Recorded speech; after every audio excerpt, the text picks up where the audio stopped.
नमस्कार दर्शक बंधु आपण देखुं सत समाचार। आज 21 एप्रिल मंगलवार आसंतु नजर पकेबा आज सबुठ मुख्य और चर्चित खबर उपरे। एलपीजी संकट को दूर कर नुआ फर्मूला 20% डीएमई मिश्रण कर गैस आमदानी कमाइब भारत। पश्चिम एशिया लगी रही युद्ध और समृद्ध प्रणाली में विशृंखला कारण विश्वव्यापी ऊर्जा एनर्जी जोगाण बाधाप्राप्त होइछि। विश्वर द्वितीय बृहत्तम एलपीजी आमदानकारी देश भाव भारत द्वारा बहुल भाव में प्रभावित होइछि। एलपीजी अभाव कारण लोके इंडक्शन एवं अन्यान्य विकल्प अपनाउथिबा बेले सरकार स्वाभाविक जोगाण उद्यम जारी रखिछन्ति। करघाटी में 150 फुट तलू खसला बस, चलीगला 2 जनक जीवन। राजस्थान अजमेर जिले में एहीपरि दुर्घटना घटी। अजमेर जिला स्थित प्रसिद्ध तीर्थस्थल पुष्कर पहाड़ अनियंत्रित होई खसला बस, फल 2 जनक जीवन चली जाइथिबा बेले 12 रु अधिक आहत होइछन्ति। समस्त को डाक्तरखाना भर्ती कराइछि। खबर मुताबक एक घरोई बस पुष्कर घाटी में विपदपूर्ण मोड़ जाउथिबा बेले अनियंत्रित होई 150 फुट तलू खसी पड़िथिला। पीएम किसान संपर्क में बड़ सूचना। पीएम किसान हेउची केंद्र सरकार द्वारा चाषी मानक आर्थिक सुरक्षा पाई आरंभ करा जायथिबा एक योजना। एही योजना अधीन योग्य क्षुद्र और नाममात्र चाषी मानक प्रति वर्ष 6000 टंका आर्थिक सहायता प्रदान करा जाय। एही राशि 2000 टंकार 3टी किस्ती चाषी बैंक आकाउंट को सीधा सड़क पठा जाए। 2019 फेब्रुआरी आरंभ होइथिबा एही योजना अधीन वर्तमान सुधा 22तम किस्ती चाषी आकाउंट को पठा जाई सारी। 22तम किस्ती 13 मार्च 2026 रे जारी करा जायथिला एवं चाषी माने वर्तमान 23तम किस्ती को अपेक्षा करिसंती, जहाँ जुलाई 2026 रे आसीबार संभावना रही। एही योजना द्वारा 9 कोटी रु अधिक चाषी उपकृत होइछंती। सुभद्रा योजना को नहीं उपमुख्यमंत्री एक बड़ सूचना देइछंती, जेउथिरे एप्रिल 1 तारिख नुआ आवेदन आरंभ हो बोली कुहा जायछि।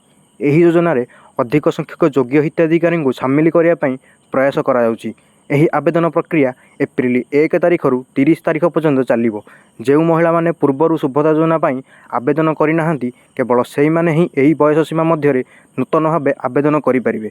आवेदनकारी बयस 1/4/2026 सुता 21 वर्ष रु 60 वर्ष मध्य होइथिबा आवश्यक। योग्य विवेचित हिताधिकारी माने 2026-27 आर्थिक वर्ष रु योजनार अवधि पर्यंत वार्षिक 2टी किस्ती मोट 10,000 टंकार सहायता प्रदान राशि पाई परिबे। भारत पाई खुशी खबर। रूस तेल क्रय उपरे कटकणा कोहल कला अमेरिका।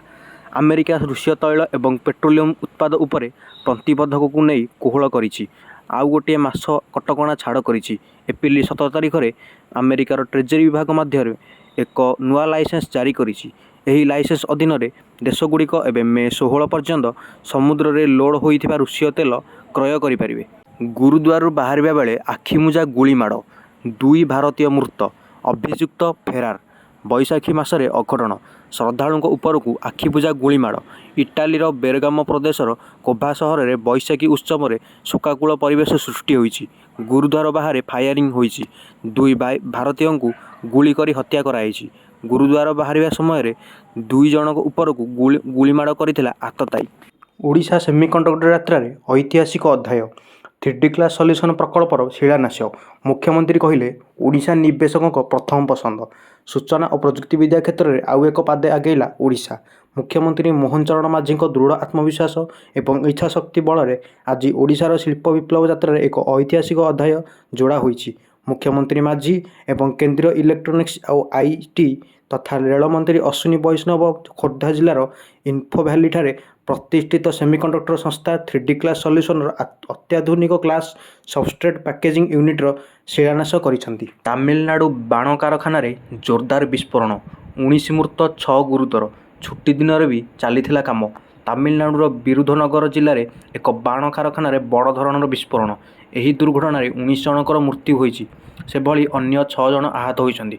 यही दुर्घटना विरुधनगर पाखापाखि कट्टानारपट्टी रे होइछि।